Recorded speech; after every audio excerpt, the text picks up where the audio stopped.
Shalom, selamat pagi Bapak Ibu dan saudara-saudaraku yang dikasihi oleh Tuhan. Dimanapun Bapak Ibu dan saudara berada saat ini, mari kita sama-sama datang kepada Tuhan. Kita berdoa, kita bersyukur untuk kesempatan pagi ini yang kembali Tuhan berikan kepada kita untuk kita bersama-sama merenungkan firman Tuhan. Mari kita berdoa. Bapa di surga, terima kasih Tuhan untuk hari yang baru Tuhan berikan kepada kami. Dan pagi ini Tuhan, kami akan bersama-sama membaca dan merenungkan firman-Mu. Tuhan, tolonglah kami, buka hati dan pikiran kami.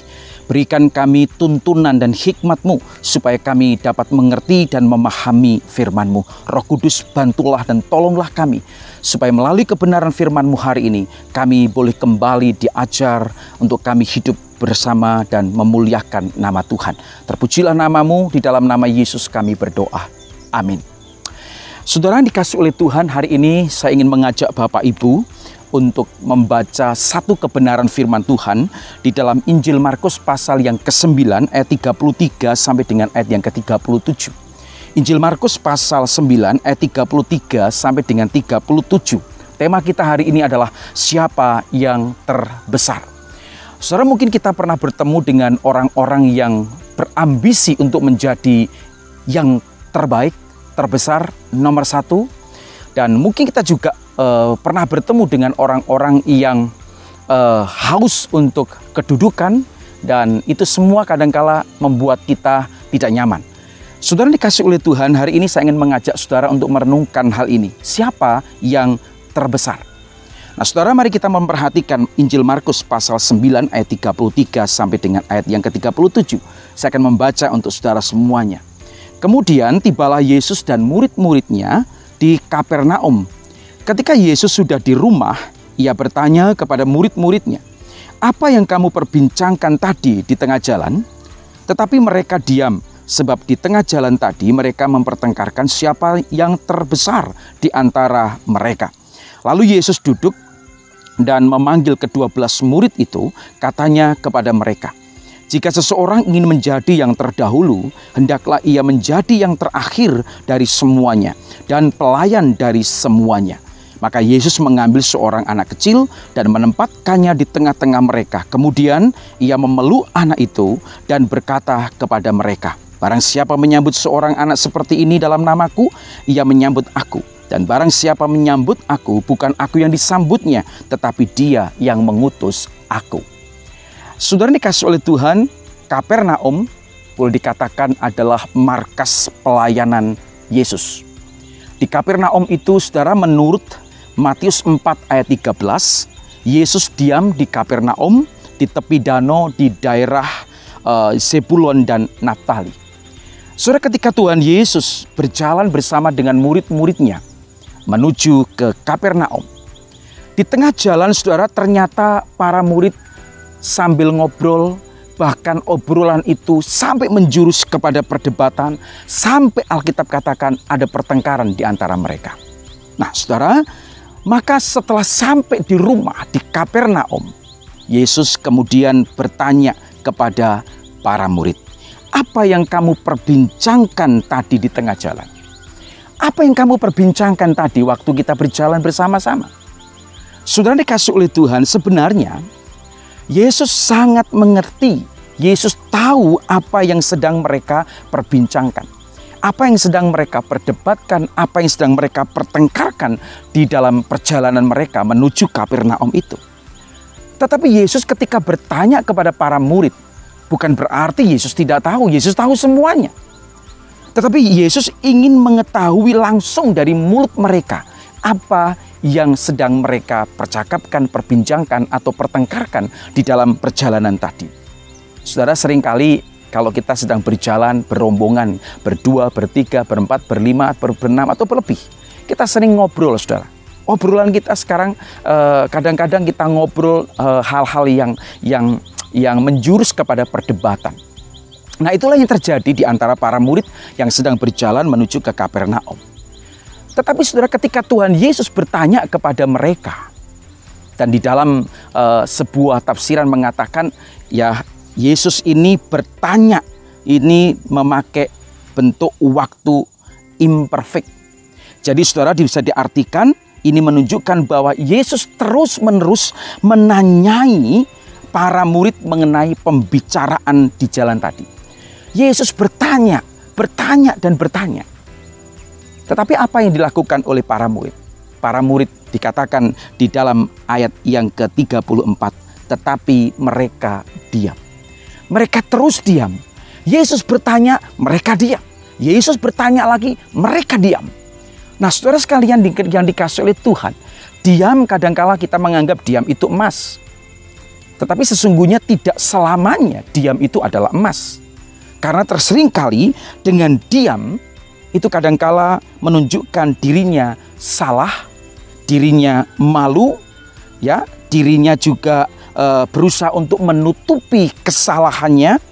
Dan ternyata Alkitab menuliskan bahwa apa yang mereka perdebatkan, Yesus tahu adalah soal siapa yang terbesar, ya, terbesar di antara para murid. Itulah sumber masalah atau perdebatan pada saat itu. Nah, saudara sekalian dikasih oleh Tuhan, siapa yang terbesar?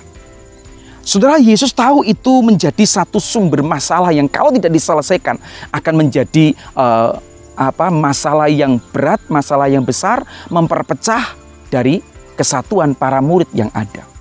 Karena itu saudara, ketika sudah sampai di rumah di Kapernaum, Yesus kemudian memanggil para murid. Yesus duduk dan kemudian memanggil para murid. Artinya Yesus ingin berbicara menyampaikan sesuatu yang serius kepada mereka. Karena kalau tidak, masalah siapa yang terbesar itu akan menjadi sumber konflik yang berkepanjangan dan memecah belah mereka. Karena itu saudara, Yesus ketika duduk dan memanggil ke-12 murid, Yesus berkata kepada mereka, jika seseorang ingin menjadi yang terdahulu. Jadi Yesus tahu betul. Yesus tahu apa yang mereka sedang pertengkarkan dan perdebatkan. Karena itu Yesus berkata, jika seseorang ingin menjadi yang terdahulu, jika seseorang ingin menjadi yang terbesar, jika seseorang ingin menjadi pemimpin, maka Yesus mengatakan, menjadi terakhir dari semuanya. Kalau ada orang yang ingin atau di antara para murid ingin menjadi yang terdahulu, ingin menjadi nomor satu, ingin menjadi pemimpin, ingin menjadi orang yang terpenting di situ, maka Yesus berkata, dia harus menjadi terakhir dari semuanya. Saudara, saya merenungkan bagian ini mungkin bisa diartikan. Seseorang yang ingin menjadi pemimpin, seorang yang ingin menjadi terbesar, menjadi nomor satu, menjadi orang yang terpenting di situ. Yesus memberikan sebuah tantangan buat mereka. Mereka harus menjadi yang terakhir dari semuanya. Mereka harus mengutamakan orang lain, mendahulukan orang lain. Mereka tidak boleh egois, mereka tidak boleh memikirkan dirinya sendiri. Mereka harus memikirkan orang lain. Itulah tantangan yang pertama yang diberikan oleh Yesus kepada para murid. Kalau kamu ingin menjadi yang terbesar, kamu harus menjadi yang terakhir dari semuanya. Kamu harus mengutamakan orang lain. Kamu harus memikirkan kepentingan orang lain. Kamu tidak boleh egois. Bahkan mungkin bisa dikatakan kamu harus belajar untuk mendahulukan atau untuk rendah hati. Yesus juga melanjutkan, kalau kamu ingin menjadi yang terbesar, kamu ingin menjadi nomor satu, terpenting, pemimpin, maka Yesus mengatakan kamu harus menjadi pelayan dari semuanya. Saudara, ini sebuah tantangan bagi para murid. Kalau kamu ingin menjadi yang terbesar, maka kamu harus menjadi pelayan dari semuanya. Kamu harus menjadi pelayan bagi orang lain. Bukan dilayani. Seorang pemimpin yang baik bukan hanya ingin dilayani, tetapi dia harus juga melayani sesamanya. Melayani orang lain. Saudara, untuk memperjelas pengajaran dan apa yang dimaksudkan oleh Yesus ini, maka di dalam ayat yang ke-36 dikatakan begini, maka Yesus mengambil seorang anak kecil. Yesus mengambil seorang anak kecil dan menempatkannya di tengah-tengah mereka. Saudara, ternyata yang di situ, yang ada di rumah itu bukan hanya murid-murid Yesus, tetapi ada anak kecil yang kemudian anak kecil itu diambil oleh Yesus mengambil anak kecil itu dan kemudian mendudukkannya atau menempatkannya di tengah-tengah mereka. Anak kecil itu ditempatkan di tengah-tengah mereka. Mungkin bisa dibayangkan di samping Tuhan Yesus dan di sekitarnya ada para murid, para rasul pada saat itu. Kemudian Yesus memeluk anak itu dan berkata kepada mereka, yaitu apa? Barang siapa menyambut seorang anak seperti ini dalam namaku. Sambil memeluk anak itu, Yesus berkata, barang siapa yang menyambut seorang anak seperti ini dalam namaku, ia menyambut aku. Dan barang siapa menyambut aku, bukan aku yang disambutnya, tetapi dia yang mengutus aku. Saudaraku dikasih oleh Tuhan, Yesus mengambil seorang anak, kemudian ditempatkan di sisinya. Dia berbicara dengan gamblang, dengan jelas apa yang ingin Tuhan sampaikan melalui anak kecil ini. Saudara, seorang anak yang dipeluk oleh seorang dewasa, dia tidak pernah memikirkan hal-hal yang lain selain daripada sebuah kenyamanan ketika anak itu dipeluk oleh orang yang dewasa. Dia tidak ada ambisi, dia tidak memikirkan yang macam-macam. Yang penting aku ada di dalam pelukan orang yang aku yakini dia bisa menjaga hidupku. Saudaraku yang dikasih oleh Tuhan, menerima Yesus dengan tulus, tanpa embel-embel yang lain, tanpa ada hasrat cari kedudukan, cari popularitas. Itulah yang Yesus maksudkan.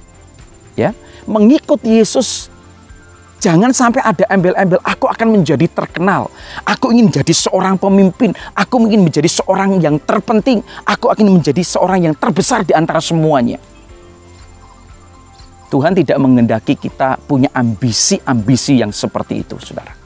Yang Yesus kehendaki adalah kita harus mengikut Yesus, menerima Yesus dengan tulus tanpa ada hasrat untuk cari kedudukan dan popularitas. Seperti seorang anak kecil yang kemudian dipeluk oleh Yesus, dia merasa nyaman, dia merasa terlindungi, dia merasa terjaga. Oleh karena apa? Oleh karena dia ada dalam pelukan orang yang dia yakin dan percayai bisa melindungi dia. Saudara, ketika engkau dan saya sedang mengikuti Yesus, ketika engkau dan saya sedang melayani Yesus, maka ingatlah selalu, kita sedang melayani Bapa. Kita sedang melayani Tuhan. Kita sedang melayani Juru Selamat. Jangan memikirkan hal-hal yang lain selain daripada aku sudah cukup melayani Tuhan. Jangan memikirkan jabatan kedudukan. Jangan ingin ada ambisi menjadi terbesar, terpenting, nomor satu. Saudara ingat ketika ada ambisi yang seperti itu di dalam diri kita. Seringkali kita kemudian dengan berbagai macam cara menjatuhkan orang lain. Dengan berbagai macam cara kita juga kadangkala merendahkan orang lain, menjelekkan orang lain, menjatuhkan orang lain. Kenapa? Karena hasrat, ambisi untuk menjadi yang terpenting. Itulah Tuhan Yesus pesankan buat kita, supaya kita mengikuti Dia dengan tulus tanpa ada embel-embel yang lain. Ikutlah Yesus. Siapa yang terbesar? Yang terbesar adalah mereka yang menjadi terakhir dari semuanya. Mementingkan orang lain, mendahulukan orang lain, memikirkan orang lain. Siapa yang terbesar? Mereka adalah yang melayani sesamanya. Bukan dilayani, dan dilayani. Tetapi mereka yang mau melayani, itulah yang terbesar di antara mereka. Tuhan Yesus memberkati. Mari kita berdoa. Bapa di surga, terima kasih untuk firman-Mu pada pagi hari ini, yang mengingatkan kepada kami, supaya kami mengikut Engkau, melayani Engkau, jauh dari ambisi, ingin menjadi terbesar, ingin menjadi pemimpin, ingin menjadi yang terbaik. Karena terkadang Tuhan, ketika ada ambisi seperti itu, maka banyak orang yang kemudian dengan berbagai macam cara berusaha untuk menjatuhkan orang lain, berusaha untuk menjelekkan orang lain. Karena itu Tuhan, tolonglah kami, murnikan hati kami, karena kami hanya ingin mengikut Engkau. Jauhkan kami dari ambisi-ambisi yang jahat. Jauhkan kami dari ambisi-ambisi yang kotor. Tetapi biarlah kami boleh melayani Engkau dengan tulus dan ikhlas. Terima kasih Tuhan. Berkati setiap kami yang mendengarkan firman-Mu. Dan biarlah firman-Mu terus terngiang, terus kami ingat di dalam hidup kami. Supaya kami hati-hati dengan ambisi untuk menjadi yang terbesar. Terima kasih Tuhan. Di dalam nama Yesus kami berdoa. Amin. Tuhan Yesus memberkati kita. Haleluya. Puji Tuhan.